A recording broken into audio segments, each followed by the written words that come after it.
Hello everyone, welcome back to my YouTube channel ORCEP The Way to Success, that is one right stop career education platform, जिसमें कि बच्चों हमने class 9th science का second chapter start कर रखा है, that is matter around us pure.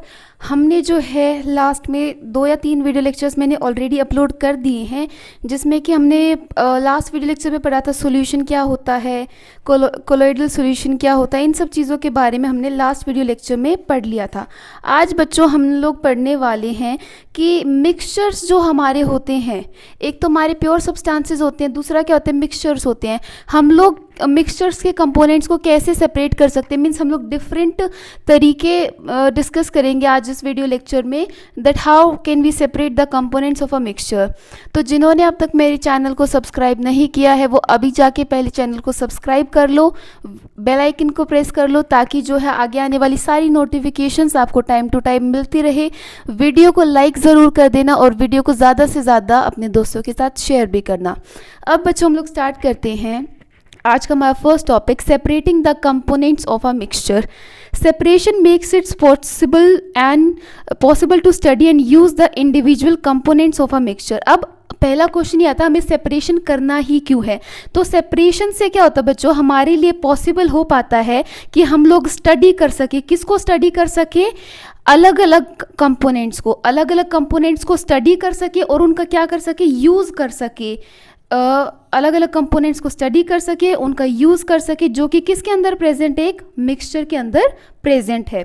अब next देखो, heterogeneous mixture can be separated into their respective constituents by simple physical methods like hand picking, sieving, filtration. जो हमारे heterogeneous mixtures होते हैं बच्चों, वो उनको हम लोग सेपरेट कर सकते हैं सिंपल जो आपके फिजिकल मेथड्स होते हैं। सिंपल फिजिकल मेथड्स में आता है हैंड पिकिंग, यानी कि अगर मान लो हम लोग मिक्स करते हैं सैंड प्लस स्टोन, मिट्टी को अगर हम लोग पत्थर के साथ मिक्स कर देंगे तो हम लोग सिंपली हाथ से पत्थर को उठा सकते हैं, तो उसको हैंड पिकिंग का प्रोसेस बोलते हैं, ठीक है। Second is sieving. सेकंड है बच्चों सीविंग। सीविंग का मतलब होता है किसी भी चीज़ को छानना, मीन्स आपके पास सीव होती है घर पे, सीव को क्या बोलते हैं बच्चों, छालनी बोलते हैं हमारे यहाँ पे, ठीक है। उससे जब हम लोग चाय को छानते हैं तो हमारी जो चाय पत्ती है वो अलग हो जाती है और हमारी जो चाय है वो अलग हो जाती है। तो sieving is a other simple physical method, okay. Filtration जो है हमारा थर्ड प्रोसेस है, ठीक है, जिसमें कि हम लोग फिल्टर पेपर का यूज़ करते हैं। तो हेट्रोजीनियस मिक्सचर को अगर हमें सेपरेट करना हो तो कुछ हम लोग ये सिंपल फिजिकल मेथड्स का यूज़ कर सकते हैं।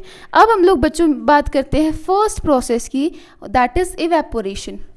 इवेपोरेशन क्या होता है बच्चों? The process of conversion of water into water vapours is known as evaporation. क्या होना? वाटर का कन्वर्ट हो जाना। किस में कन्वर्ट हो जाना? वाटर वेपर्स में कन्वर्ट हो जाना। उस प्रोसेस को हम लोग कहते हैं evaporation. Example, obtaining dye from blue और ब्लैक इंक। बच्चों आपकी जो इंक होती है, चाहे आप ब्लू ले लो या फिर ब्लैक इंक ले लो, वो किसका मिक्सचर होती है? वो मिक्सचर होती है बच्चों डाई का और वाटर का, ठीक है। तो अगर आपको इंक के अंदर से डाई निकालनी हो तो आप लोग क्या कर दोगे, डाई के अंदर जो आपका वाटर प्रेजेंट है उसको इवेपोरेट करवा दोगी, ठीक है। अगर वाटर इवेपोरेट हो गया, भाप बन के ऊपर उड़ गया, तो आपके पास सिर्फ क्या बच जाएगी बच्चों, डाई बच जाएगी। तो इट इज अ प्रोसेस जहां पे आप लोग इंक में से क्या निकाल सकते हो, डाई निकाल सकते हो। कैसे? वाटर को इवेपोरेट करवा के। आई होप आपको ये भी समझ में आया होगा। अब नेक्स्ट देखो बच्चों, it can be use to separate the volatile components solvent from its non volatile solute. Evaporation का काम क्या होता है? वोलेटाइल कंपोनेंट्स को, वोलेटाइल कंपोनेंट्स कौन से होते हैं? आपके सॉल्वेंट माने जाते हैं, ठीक है। वोलेटाइल कंपोनेंट्स को सेपरेट करना नॉन वोलेटाइल कंपोनेंट्स, और नॉन वोलेटाइल कंपोनेंट्स होते हैं हमारे सोल्यूट, ठीक है। वोलेटाइल सॉल्वेंट और नॉन वोलेटाइल आपके सोल्यूट होते हैं, ठीक है। अब नेक्स्ट देखो बच्चों, नेक्स्ट आपको बोल रखा है सेंट्रीफ्यूगेशन। इसका जो है हमने थोड़ा सा पार्ट लास्ट वीडियो में भी डिस्कस किया था कि सेंट्रीफ्यूगेशन किसको बोलते हैं। अब फिर से हम लोग इसको डीपली पढ़ते। देखो, centrifugation uses centrifugal force for the separation of two liquids in a mixture. ये किसको सेपरेट करने के काम आता है? दो लिक्विड्स जिन्होंने क्या बना रखा है, एक मिक्सचर बना रखा है, उसको सेपरेट करने के काम आता है। कैसे सेपरेट करते हैं? Using centrifugal force. ये फोर्स लगाते हैं हम उस मिक्सचर के ऊपर जिसके अंदर क्या मिक्स्ड है, 2 लिक्विड्स मिक्स्ड है, ठीक है। Here a denser component of the mixture migrates away from the axis and a lighter component migrates towards the axis।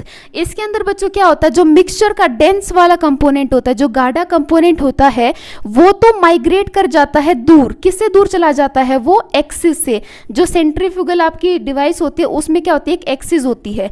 अगर आपका डेंसर कंपोनेंट है तो वो जो है इस एक्सिस से दूर चला जाएगा, लेकिन अगर आपका कंपोनेंट क्या है, लाइट है, तो वो क्या हो जाएगा, वो माइग्रेट कर जाएगा टूवर्ड्स द एक्सिस, वो एक्सिस के तरफ आ जाएगा। आई होप आपको ये भी समझ में आ गया होगा। अब नेक्स्ट देखो, sometimes the solid particles in a liquid are very small and pass through a filter paper, such mixtures are separated by centrifugation। कई बार अब ये हम लोग बोल सकते हैं कि सेंट्रीफ्यूगेशन का यूज़ क्यों करना है, तो इसका रीज़न क्या बोल सकते हैं बच्चों कि कई बार कुछ सॉलिड पार्टिकल्स जो कि एक लिक्विड के अंदर मिक्सड होते हैं वो बहुत ज़्यादा क्या होते हैं, स्मॉल होते हैं, ठीक है, और वो फिल्टर पेपर के थ्रू पास कर जाते हैं, ठीक है। हम लोग अगर बोले कि फिल्ट्रेशन की टेक्निक से आप अलग कर लो तो हमारा क्या होता है, सॉलिड के पार्टिकल्स कई बार बहुत छोटे होते हैं साइज में, जो कि फिल्टर पेपर भी उनको नहीं रोक पाता है। तो उन मिक्सचर्स को सेपरेट करने के लिए हम लोग बच्चों सेंट्रीफ्यूगेशन टेक्निक का यूज करते हैं। इसका मैंने जो है आपको, तो बच्चों क्या होता है, मीन सेंट्रीफ्यूगेशन का अगर हम लोग एक एग्जाम्पल की बात करें अपने घरों में, तो हम लोग क्या करते हैं, जो दूध हमने जमा रखा, मीन्स जिसमें हमने इनोक्यूलम डाल रखा है, खट्टा डाल रखा है, जब हम उसको सुबह बिलोते हैं, ब्लेंडर से ब्लेंड करते हैं, तो उसमें क्या होता है बच्चों, जो आपका स्किम्ड मिल्क है, मीन्स हम लोग बोल सकते हैं आपका बटर मिल्क है, वो सेपरेट होकर नीचे चला जाता है, और जो आपका एक्सिस होता है, ब्लेंडर की जो एक्सिस होती है उसके आसपास आपका इकट्ठा हो जाता है, क्या, आपका घी इकट्ठा हो जाता है, जिसको आप नूनी घी बोलते हैं ना हिंदी में, वो आपका ब्लेंडर की एक्सिस के आसपास जमा हो जाता है। इट मींस वो क्या था, लाइटर इन वेट था, तो वो एक्सिस के आसपास आ गया, और जो आपका स्किम्ड मिल्क है वो डेंसर है, तो वो नीचे जो है एक्सिस से दूर चला गया। आई होप आपको एक ही एग्जांपल समझ में आया होगा सेंट्रीफ्यूगेशन का। अब नेक्स्ट बच्चों हम लोग बात करते हैं इसकी एप्लीकेशंस की, कि हमारा जो सेंट्रीफ्यूगेशन टेक्निक है वो और कहाँ कहाँ पे यूज़ होता है। First is used in diagnostic laboratories for blood and urine test. जो आपकी लेबोरेटरीज होती हैं वहाँ पे आपके ब्लड और यूरिन टेस्ट में सेंट्रीफ्यूगेशन टेक्निक आपकी यूज़ की जाती है। सेकेंड है बच्चों, used in dairies and home to separate butter from cream. Dairies के अंदर, जो आपकी डेयरी होती है वहाँ पे, और आपके घरों के अंदर इसको यूज़ किया जाता है, क्या करने के लिए, बटर को सेपरेट करने के लिए, किसके अंदर से, क्रीम के अंदर से बटर को सेपरेट करने के लिए, ठीक है। अब नेक्स्ट है used in washing machine to squeeze out water and from wet clothes. क्या बोल रहे हैं बच्चों, वॉशिंग मशीन के अंदर भी आपकी सेंट्रीफ्यूगेशन की है एप्लीकेशन लगाई जाती है। आपको पता होगा, एक तो वॉशिंग मशीन के 2 कंपार्टमेंट्स होते हैं हमारे, ठीक है। एक होता है जहाँ पे हम लोग कपड़ों को धोते हैं, दूसरा कंपार्टमेंट होता है धुए हुए कपड़ों को सुखाना। उस कंपार्टमेंट में बच्चों सेंट्रीफ्यूगेशन का एप्लीकेशन लगाया गया है। मीन्स हम लोग क्या करते हैं, जो भी आपका मैटर है उसको उस मशीन के अंदर डाल रहे, वो उसको तेज स्पीड पर रोटेट कर रहा है, जिससे क्या होता है, हमारे जो गीले कपड़े वो क्या हो जाते हैं, सूख जाते हैं। तो वहां पे भी सेंट्रीफ्यूगेशन की एप्लीकेशन आपकी लगती है। आई होप आपको ये क्वेश्चन भी समझ में आया होगा। अब नेक्स्ट देखो बच्चों, नेक्स्ट है separating a mixture of 2 immiscible liquids. पहली बात तो बच्चों, इमिसिबल लिक्विड्स क्या होते हैं, वो लिक्विड्स जो कि आपस में मिक्स ना हो सके, ठीक है। ऐसे लिक्विड्स को सेपरेट करना जो कि आपस में नहीं मिक्स हुए हैं, उसके लिए हम लोग क्या टेक्निक यूज करते हैं, अब वो देखते हैं। देखो, the principle is that immiscible liquids separate out in layers depending on their densities using separating funnel. अगर 2 लिक्विड्स मिक्स नहीं हो रहे, एग्जाम्पल हम लोग लेते हैं ऑयल प्लस वाटर का। अगर हम लोग पानी के अंदर ऑयल डाल दे तो वो कभी भी मिक्स नहीं होते हैं, ऑयल आपको अलग से जो है एक लेयर बना लेता है, ठीक है। इट मीन्स ये क्या था, एक इमिसिबल लिक्विड्स थे जिन्होंने एक मिक्सचर बना लिया था। अब इनको सेपरेट करने के लिए हम लोग क्या करेंगे, ये इनको डाल देंगे सेपरेटिंग फनल के अंदर। सेपरेटिंग फनल में क्या होगा, जो आपका डेंसिटीज के आधार पर दोनों लिक्विड्स क्या बना लेंगे, अपनी अपनी अलग अलग लेयर्स बना लेंगे। ऑयल अपनी एक अलग लेयर बना लेगा और वाटर अपनी अलग लेयर बना लेगा। डिपेंड करता है किसकी डेंसिटी क्या है, ठीक है। तो डेंसिटी के बेसिस पे जब सेपरेशन होता है सेपरेटिंग फनल के अंदर, तो हम लोग बोल सकते हैं कि हम लोग किसको सेपरेट कर रहे हैं, इमिसिबल लिक्विड्स को सेपरेट कर रहे हैं। अब हम लोग इसकी एप्लीकेशंस की बात करते हैं कि ये और कहाँ कहाँ पे यूज़ होता है। अब नेक्स्ट देखो बच्चों, नेक्स्ट है to separate mixture of oil and water. अगर आपको ऑयल और वाटर का मिक्सचर सेपरेट करना है तो वहां पे आप इस सेपरेटिंग फनल की एप्लीकेशन को क्या करोगे, यूज करोगे। सेकंड है in the extraction of iron from its ore. हमें पता है बच्चों जो भी हमारे मेटल्स होते हैं वो ज्यादातर कहाँ पे पाए जाते हैं, अपने ओर्स में पाए जाते हैं, ठीक है। और क्या होता है, एक तरह का रॉक होता है जिसके अंदर आपके मेटल के पीसेस एक्सट्रैक्ट होते हैं, बाहर निकलते हैं, ठीक है। जब हम इनको तोड़ते हैं, ग्राइंड करते हैं, रिफाइन करते हैं तो वहां से हमारे मेटल्स हमें मिलते हैं। तो क्या बोल रहे हैं कि in the extraction of iron, iron क्या हमारा एक मेटल है, in the extraction of iron from its ore the lighter slag is remove from the top by this method to leave the molten iron at the bottom in the furnace. क्या बोल रहे हैं कि जो lighter slag है, जो lighter material है उसको रिमूव कर दिया जाता है इस मेथड के थ्रू, और जो आपका मोल्टन आयरन है मीन्स सेमी सॉलिड फॉर्म में जो आपका आयरन है वो आपके फर्नेस के बॉटम में रह जाता है, ठीक है। तो इट इज़ अ टेक्निक जहाँ पे आप लोग जो है क्या कर सकते हो, आयरन को उसकी ओर से एक्सट्रैक्ट कर सकते हो। अब नेक्स्ट प्रोसेस है बच्चों हमारा sublimation.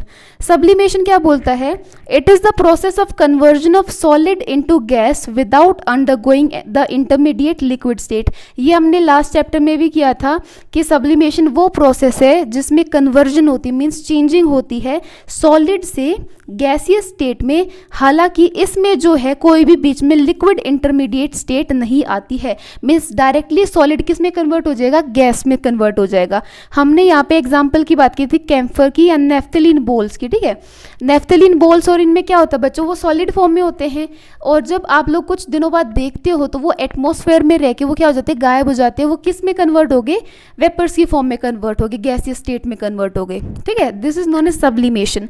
Example ammonium chloride, naphthalene and anthracene. ये जो है आपके कुछ एग्जाम्पल्स है जो कि अगर आप इनको सॉलिड फॉर्म में रखते हो तो कुछ टाइम बाद जो है ये गैसेस फॉर्म में कन्वर्ट होके गायब हो जाते हैं, ठीक है। Example separating a mixture of salt and camphor. Sublimation की बात करें, अगर हमें जो है बोल दिया जाए कि सॉल्ट और कैम्फर को हमने मिक्स कर दिया, कैम्फर की बॉल्स होती हैं और सॉल्ट के क्या होते हैं, क्रिस्टल्स होते हैं, ठीक है। हमने क्या किया, अगर इनको मिक्स कर दिया तो क्या हो जाएगा, अगर हम इनको थोड़ी देर के लिए रख देंगे तो कैम्फर तो क्या हो जाएगा, गायब हो जाएगा। कुछ दिनों में या हम बोल सकते हैं एक दो दिन में कैम्फर की बॉल क्या हो जाएंगी, गायब हो जाएंगी, वो गैसेस फॉर्म में कन्वर्ट हो जाएंगी, सिर्फ आपके पास सोल्ट के क्रिस्टल्स बच जाएंगे। तो ये क्या हो गया, एक सेपरेशन की टेक्निक हो गई, ठीक है, कि कैम्फर गायब हो गया, सिर्फ आपके पास सोल्ट के क्रिस्टल्स बच गए। आई होप आपको ये भी समझ में आया होगा। अब हम लोग बच्चों बात करते हैं नेक्स्ट टेक्निक की, दैट इज क्रोमेटोग्राफी। क्रोमेटोग्राफी क्या बोलती है, chroma is a in Greek means colour. Chroma जो है एक ग्रीक वर्ड है जिसका मतलब होता है colour. This technique was first use for separation of colours. पहले इस टेक्निक का इस्तेमाल किया गया था क्या सेपरेट करने के लिए, कलर्स को सेपरेट करने के लिए। It is the technique used for separation of दो solute that dissolves in the same solvent. ये वो टेक्निक है जो कि क्या सेपरेट करने के काम आती है, उन सोल्यूट को सेपरेट करने के काम आती है जो कि किस में डिजोल्व हो रखे, उन्हीं के जैसे सॉल्वेंट के अंदर, मीन्स सॉल्यूट भी सेम है, सॉल्वेंट भी सेम है। ऐसे मिक्सचर को सेपरेट करने के लिए क्रोमेटोग्राफी का हम लोग बच्चों यूज करते हैं। अब देखो इसकी एप्लीकेशंस क्या क्या हैं। टू सेपरेट, अब इसकी यहाँ पे 3 एप्लीकेशंस आपको एनसीईआरटी बुक में गिवन है। First is colours in dye. हमने पीछे अभी बात की थी कि डाई डाई कब बनती है, रुको, हमने बोला था कि इंक कब बनती है, इंक बनती है डाई प्लस वाटर से, ठीक है। डाई के अंदर क्या होते हैं बच्चों, कलर्स होते हैं, ठीक है, डाई के अंदर होते हैं कलर। तो अगर हमें डाई में से कलर को निकालना है तो हम लोग किस टेक्निक का यूज़ करेंगे, हम लोग करेंगे क्रोमेटोग्राफी का यूज़। हमने अगर इंक में से डाई को सेपरेट करना है तो हमने वहाँ पे नई अलग टेक्निक का यूज़ किया था, that was evaporation, means water vapours की फॉर्म में कन्वर्ट हो गया, सिर्फ डाई बच रही थी, ठीक है। पिगमेंट्स फ्रॉम नेचुरल कलर्स, अगर नेचुरल कलर से आपको पिगमेंट को सेपरेट करना है तो भी आप इसका क्रोमेटोग्राफी का यूज़ कर सकते हो। Third is drug from bloods. Drugs को अगर आप अपनी ब्लड से जो है सेपरेट करना चाहते हैं तो उसमें भी आपकी क्रोमेटोग्राफी टेक्निक का यूज़ होता है, ठीक है। नेक्स्ट प्रोसेस है बच्चों आपका डिस्टिलेशन। डिस्टिलेशन क्या बोलता है, it is a method for separating the component substances from liquid mixture by selective evaporation and condensation.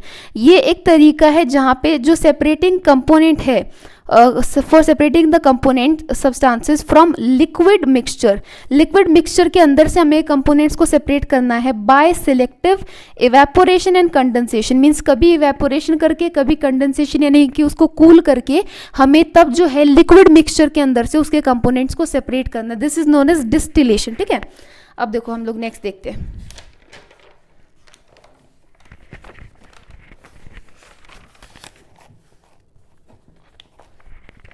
अब नेक्स्ट इसका एग्जाम्पल देख लो पहले, separating mixture of acetone from water. अब देखो दोनों ही क्या है, एक लिक्विड मिक्सचर बना रहे हैं, एसीटोन प्लस वाटर क्या बना रहे हैं, एक लिक्विड मिक्सचर बना रहे हैं। तो इनको सेपरेट अगर हमें करना है तो हम लोग किस टेक्निक का यूज करेंगे, हम लोग करेंगे डिस्टिलेशन का यूज। ठीक है, ओके नेक्स्ट क्या है, it is use to separate a mixture containing two miscible liquids that boil without decomposition and have sufficient difference in their boiling points. Distillation का प्रोसेस हम लोग बच्चों यूज करते हैं दो मिसिबल लिक्विड्स को सेपरेट करने के लिए। देखो हमने पीछे बात की थी इमिसिबल लिक्विड्स की, ठीक है, अभी डिस्टिलेशन का हम लोग यूज करते हैं मिसिबल लिक्विड्स को सेपरेट करने के लिए। मिसिबल का मतलब क्या होता है, जो आपस में मिक्स हो रखे हैं या मिक्स हो सकते हैं, ठीक है, ऐसे लिक्विड्स को। दैट बॉयल विदाउट डीकम्पोजिशन, जो कि मिक्सचर जो हमारा है वो बॉयल कर जाता है बिना डीकम्पोजिशन के, और उसके पास सफिशिएंट यानी कि बहुत मात्रा में क्या होता है, डिफरेंस होता है उनके बॉइलिंग पॉइंट्स में। यानी कि अगर हम दो लिक्विड कंपोनेंट्स ले रहे हैं, ठीक है, दो लिक्विड इमिसिबल लिक्विड्स ले रहे हैं, तो उनकी बॉइलिंग पॉइंट में जो है सफिशिएंट यानी कि बराबर या बहुत ज़्यादा क्या है, हम लोग बोल सकते हैं बॉइलिंग पॉइंट है, डिफरेंस है उनकी बॉइलिंग पॉइंट में। ठीक है, अब नेक्स्ट देखो, नेक्स्ट यहाँ पे मैं आपकी हेडिंग डालना भूल गई, आप जी पार्ट में पहले हेडिंग डाल लेना, फ्रैक्शनल डिस्टिलेशन। ठीक है, to separate a mixture of two or more miscible liquids for which the difference in boiling point is less than 25 Kelvin, fractional distillation process is used। अगर ये भी fractional distillation भी आपका दो miscible liquids को separate करने के लिए ही है, लेकिन सिर्फ फर्क इतना है कि इनके जो बीच का boiling point का difference होता है वो 25 Kelvin से कम होता है। वहाँ पे उन दोनों liquids के बीच का जो boiling point होता है वो मोर देन इनफ होता है, लेकिन यहाँ पे अगर दो मिसिबल लिक्विड्स के बॉइलिंग पॉइंट के डिफरेंस की बात करें तो वो 25 केल्विन से कम है। ठीक है, तो ये बोलते हैं हमारा फ्रैक्शनल डिस्टिलेशन। एग्जाम्पल देखो, एग्जाम्पल क्या बोल रहा है, separating the different gases from air, different fractions from petroleum products. अगर हमें जो है क्या सेपरेट करना हो, अलग अलग गैसेस को सेपरेट करना हो एयर में से, क्योंकि हमने बोला था air is a mixture of different gases. Air जो है अकेले ऑक्सीजन से मिलके नहीं बना है, अकेले हाइड्रोजन हीलियम इन सब से नहीं मिलके बना है, तो ये एयर क्या होता है, इन सब का मिक्सचर होता है। तो अगर हमें इनमें से किसी भी गैस को सेपरेट करना हो, या फिर हम लोग बोल सकते हैं पेट्रोलियम प्रोडक्ट्स को भी सेपरेट करना हो, तो हम लोग किसका यूज करते हैं, फ्रैक्शनल डिस्टिलेशन प्रोसेस का यूज करते हैं। ठीक है, अब नेक्स्ट देखो, the apparatus is similar to that of simple distillation except that a fractionating column is fitted in between the distillation flask and condenser. क्या बोल रहे बच्चों कि जो आपका apparatus होता है, मींस जो आपका डिवाइस होता है वो सिंपल डिस्टिलेशन वाला जैसा ही होता है, लेकिन सिर्फ फर्क क्या है कि यहाँ पे एक फ्रैक्शनेटिंग कॉलम, फ्रैक्शनेटिंग यानी कि जो एक पार्ट को दो पार्ट में डिवाइड कर दे, यानी कि ठीक है, फ्रैक्शनेटिंग मीन्स एक टोटल पार्ट को दो पार्ट्स में डिवाइड कर दे, ऐसा एक कॉलम है। किस किस के बीच में वो कॉलम, वो है आपका डिस्टिलेशन फ्लास्क के और कंडेंसर के बीच में। वहाँ पे जो आपका नॉर्मल डिस्टिलेशन apparatus होता है, वहाँ पे आपका डिस्टिलेशन फ्लास्क और कंडेंसर इकट्ठे होते हैं, लेकिन इनके बीच में अगर हम लोग बात करें एक फ्रैक्शनेटिंग कॉलम और डाल दे तो वो आपका क्या बन जाएगा, फ्रैक्शनल डिस्टिलेशन का apparatus बन जाएगा। आई होप आपको ये भी समझ में आया होगा। अब नेक्स्ट देखो, a simple fractionating column is a tube packed with glass beads. अब ये बता रहे कि वो फ्रैक्शनेटिंग कॉलम क्या है और उसके अंदर क्या प्रेजेंट है। ठीक है, उस फ्रैक्शनेटिंग कॉलम के अंदर क्या प्रेजेंट होता है, एक ट्यूब है जिसके अंदर बहुत सारे ग्लास के बीड्स यानी कि छोटे छोटे ग्लास के टुकड़े हैं। The beads provide surface for the vapours to cool and condense repeatedly. ये जो बीड्स है ये सरफेस यानी कि जगह प्रोवाइड करवाते हैं किनको, वेपर्स को, ताकि वो क्या हो सके, कूल हो सके, ठंडे हो सके, और कंडेंस का मतलब भी सेम होता है। ठीक है, कूल और कंडेंस हो सके रिपीटेडली। तो डिस्टिलेशन में और फ्रैक्शनल डिस्टिलेशन में ज़्यादा डिफरेंस नहीं है। एक मेन डिफरेंस सिर्फ यही है कि डिस्टिलेशन में जो आपके वो होते हैं मिसिबल लिक्विड होते हैं, उनके बीच का जो बॉइलिंग पॉइंट का डिफरेंस होता है वो सफिशिएंट होता है। लेकिन फ्रैक्शनल डिस्टिलेशन के अंदर जो मिसिबल लिक्विड्स होते हैं उनके बीच का जो बॉइलिंग पॉइंट होता है बच्चों वो आपका लेस देन 25 केल्विन होता है, ठीक है। और इसमें जो है एक एक्स्ट्रा फ्रैक्शनेटिंग आपका कॉलम है जो कि ग्लास बीड से बना हुआ है, जिसका काम सिर्फ एक ही है कि जो वेपर्स है उनको रिपीटेडली कूल और कंडेंस कर सके। अब हम लोग नेक्स्ट बात करते हैं बच्चों separation of air into its component. अगर हम लोग एयर को सेपरेट करें उसके कंपोनेंट्स में तो क्या करेंगे, air is a homogenous mixture and can be separated into its components by fractional distillation. हमने अभी अभी ऊपर पढ़ा कि एयर क्या एक होमोजेनस मिक्सचर है। आपको होमोजेनियस का मतलब क्या, उसके पार्टिकल्स जो है मीन्स यूनिफॉर्मली मिक्स्ड है, आपको अलग से ऐसा दिखाई नहीं देगा कि ये ऑक्सीजन के मॉलिक्यूल्स हैं, ये हाइड्रोजन के हैं, ये कार्बन डाइऑक्साइड के, ठीक है। तो एयर क्या एक होमोजेनियस मिक्सचर मीन्स यूनिफॉर्म है वो थ्रू आउट, और उसको सेपरेट करना है अगर उसके कंपोनेंट्स में तो हम लोग यूज करेंगे किसका प्रोसेस, फ्रैक्शनल डिस्टिलेशन का, ठीक है। अब नेक्स्ट देखो, नेक्स्ट यहाँ पे एक छोटा सा फ्लो चार्ट की हेल्प से समझा रखा है। अब देखो जो आपकी एयर है हम उसको क्या करेंगे, कंप्रेस करेंगे एंड कूल करेंगे। एक तो उसको कंप्रेस करेंगे यानी कि दबाएंगे और उसको ठंडा करेंगे। कैसे करेंगे, बाय इंक्रीजिंग, अपवर्ड एरो का मतलब है बच्चों इंक्रीजिंग, ठीक है, ध्यान रखना। Compress and cool by increasing pressure and decrease temperature. आपको एयर को क्या करना पड़ेगा, उसको कंप्रेस करो, उसको कूल करो। कैसे करो, प्रेशर को तो इंक्रीज कर दो और टेम्परेचर को डिक्रीज कर दो। डाउनवर्ड एरो मीन्स डिक्रीज करना, ठीक है। उससे क्या हो जाएगी, आपकी एयर लिक्विड फॉर्म में आ जाएगी, लिक्विड एयर हो जाएगी।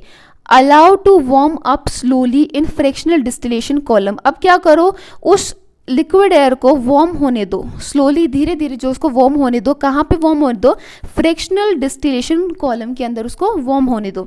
उसके बाद क्या हो जाएगा, gases get separated at different Heights. हम लोग जब क्या करते हैं, लिक्विड एयर जब हमने उसको बनाया उसके बाद उसको वार्म करते हैं ना, तो उसके बाद आपकी गैसेस जो है सेपरेट हो जाती हैं अलग अलग हाइट्स के ऊपर। मींस जो है जिसकी जो डेंसिटी होती है या जिसका जो बॉइलिंग पॉइंट होता है ना, उसके आधार पे अलग अलग हाइट्स पे आपकी अलग अलग गैसेस आ जाती हैं। जैसे कि देखो आपका बॉइलिंग पॉइंट ऑक्सीजन का यहाँ पे है -183, आर्गन का -186, नाइट्रोजन का -196। तो बॉइलिंग पॉइंट के आधार पे वो जो है एक हाइट्स पे जो है अरेंज्ड हो जाएगी डिफरेंट गैसेस। तो ये था आपका process of separating air into its component by the process of fractional distillation. आपको कुछ नहीं करना, नॉर्मली एयर को कंप्रेस करना, उसको कूल करना है। तरीका क्या है करने का, प्रेशर को बढ़ा दो, टेम्परेचर को कम कर दो, वो आपकी लिक्विड एयर में कन्वर्ट हो जाएगी। लिक्विड एयर को फ्रैक्शनल डिस्टिलेशन कॉलम के अंदर डालो, वहाँ पे उसको धीरे धीरे वार्म होने दो, जिसके बाद जो आपकी गैसेज है वो अलग अलग हाइट पे सेपरेट अपने आप हो जाएंगी, ठीक है। आई होप आपको ये भी समझ में आया होगा। अब नेक्स्ट देखो, नेक्स्ट टेक्निक है आपके पास crystallisation. In this solids are separated from a solution. एक सॉल्यूशन के अंदर से अगर आपको सॉलिड को सेपरेट करना है तो आप लोग यूज करोगे क्रिस्टलाइजेशन का। In this technique the solvent molecule start evaporating leaving behind the solutes when the solution is heated in an open container. इसमें आपको कुछ नहीं करना, सिर्फ सॉल्यूशन को एक ओपन खुले हुए कंटेनर में लेना है, उसको हीट करना है, जिससे क्या हो जाएगा, जो आपके सॉल्वेंट के मॉलिक्यूल्स है वो इवेपोरेट होना स्टार्ट कर देंगे, ठीक है। जिसकी वजह से पीछे सिर्फ क्या रह जाएंगे, सॉल्यूट के मॉलिक्यूल्स रह जाएंगे।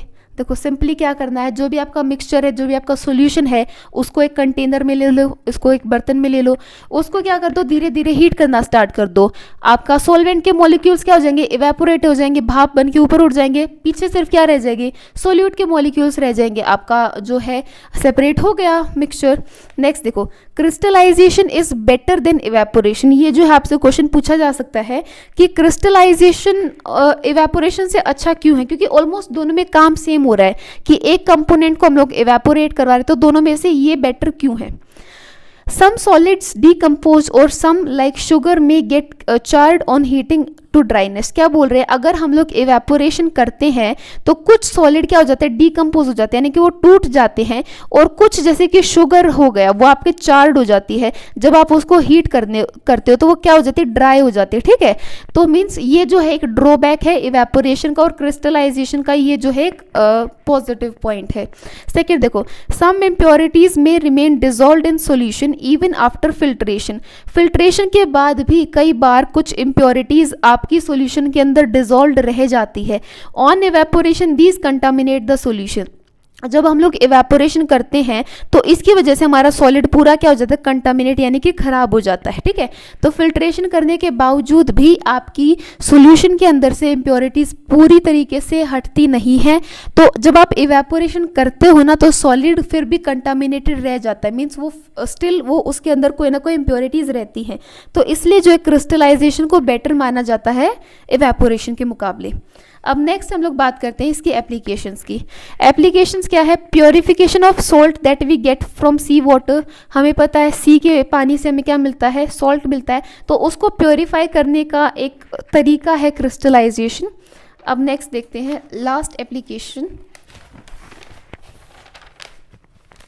लास्ट एप्लीकेशन है आपकी separation of crystals of alum फिटकरी फ्रॉम इम्प्योर सैंपल्स। जो आपका एलम होता है, एलम आपके यहाँ पे हमारे यहाँ पे हिंदी में बोलते हैं फिटकरी को। ठीक है, उसको अगर उसके क्रिस्टल्स को आपको सेपरेट करना हो इम्प्योर सैंपल से तो भी आप लोग जिस प्रोसेस का यूज़ करते हैं उसको क्या बोलते हैं, क्रिस्टलाइजेशन बोलते हैं। तो ये थी बच्चों आपकी एप्लीकेशंस ऑफ क्रिस्टलाइजेशन। यहाँ पे इस वीडियो लेक्चर में जो है हमने आपकी सारी सेपरेशन टेक्निक्स का बता दिया है कि कौन कौन सी सेपरेशन टेक्निक्स हम लोग यूज़ करते हैं। इसके बाद जो है हमारा एक दो टॉपिक और बच जाएगा सेकंड चैप्टर का, जो कि हम लोग एक या दो वीडियो लेक्चर में कंप्लीट कर लेंगे। आई होप आपको आज का वीडियो लेक्चर पसंद आया होगा। अगर आपको वीडियो लेक्चर पसंद आया हो तो चैनल को सब्सक्राइब ज़रूर करें, वीडियो को लाइक ज़रूर करें, वीडियो को ज़्यादा से ज़्यादा अपने दोस्तों के साथ शेयर करें और कमेंट करें फिर भी अगर आपको कोई डाउट हो तो। Thank you so much for watching my video.